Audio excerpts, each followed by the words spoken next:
The late afternoon sun hung low over Manila, painting the sky with streaks of amber and faded rose.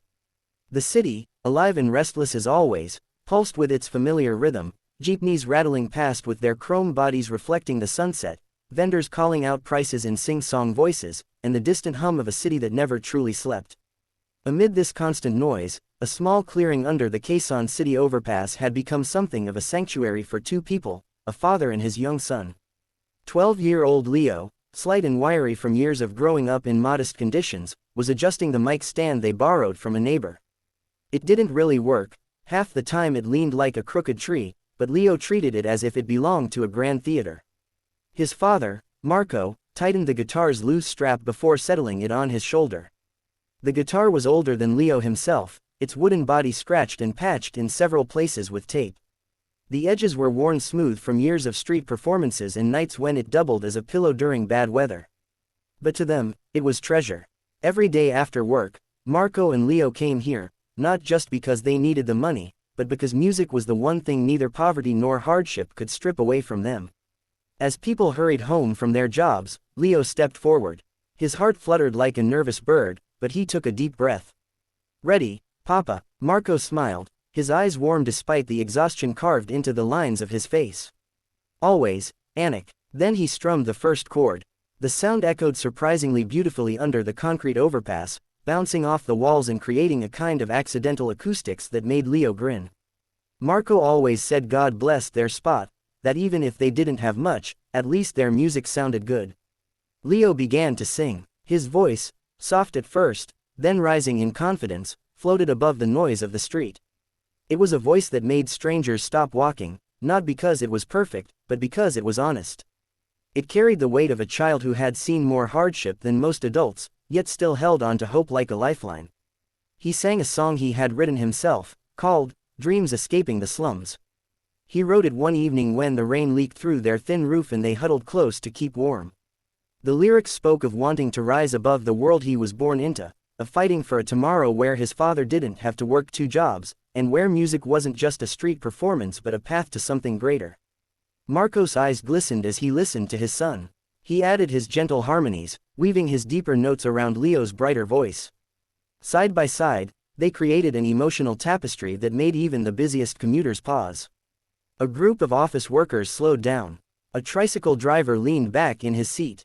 A mother carrying groceries stopped and whispered to her toddler, "Listen, Anik."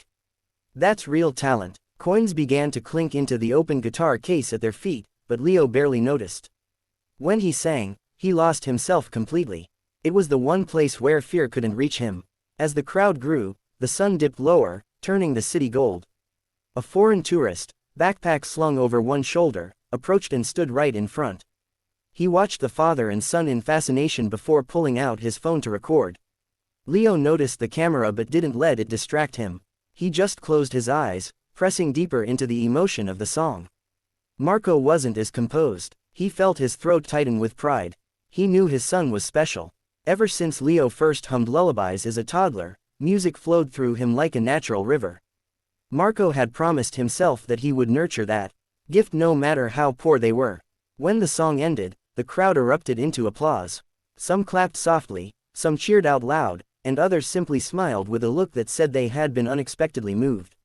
Leo opened his eyes, startled by how many people had stopped to watch.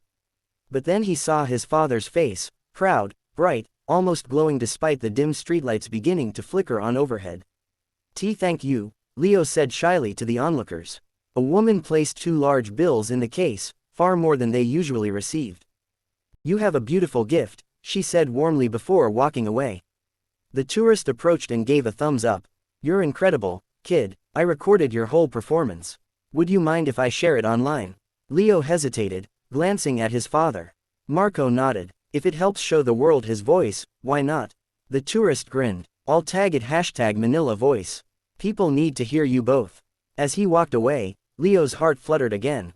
People usually shared their videos, but they never went far. A few hundred views maybe, sometimes 1,000. But something felt different this time. Maybe the performance was stronger, maybe the crowd larger, or maybe destiny had simply decided their moment had come. The father-son duo continued singing into the night. The air turned cooler, and the scent of grilled street food drifted toward them. Marco's fingers ached from the guitar strings, but he played on. Leo's voice grew tired, but he pushed through the final chorus of another song because he could see how people were listening. When they finally packed up, the moon was already peeking from behind tall buildings. They walked home, their feet dusty but their spirits light. Their home, a cramped single-room apartment above a bakery, greeted them with the familiar smell of dough and sugar. Leo placed the coins and bills they had earned into a glass jar they kept beside their small altar. He whispered a quick prayer of thanks before turning to his father. "Do you think, someday, we can sing on a real stage?" Leo asked. Marco brushed a hand over his son's hair. "Anik, your voice was born for a stage. Maybe not today, maybe not tomorrow, but God will make a way. One day, someone important will hear you."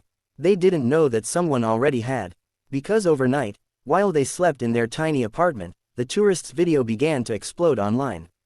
Thousands of views turned into hundreds of thousands. Comments from around the world flooded in. "Who is this kid? This boy sings from his soul. They deserve a chance. Simon Cowell must see this." By morning, the video had crossed 1 million views. But the message that changed everything arrived on their screen with a simple notification sound. Marco clicked it without thinking, then froze. His heart pounded. His eyes widened. It was a comment on the viral video from a verified account. The name glowed like a dream. Simon Cowell. This boy needs to audition for AGT.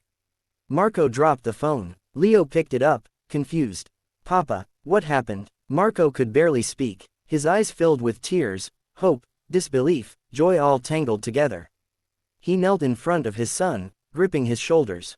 "Leo, Anik, America wants to hear your voice." And in that small room above a bakery in Manila, the world shifted beneath their feet.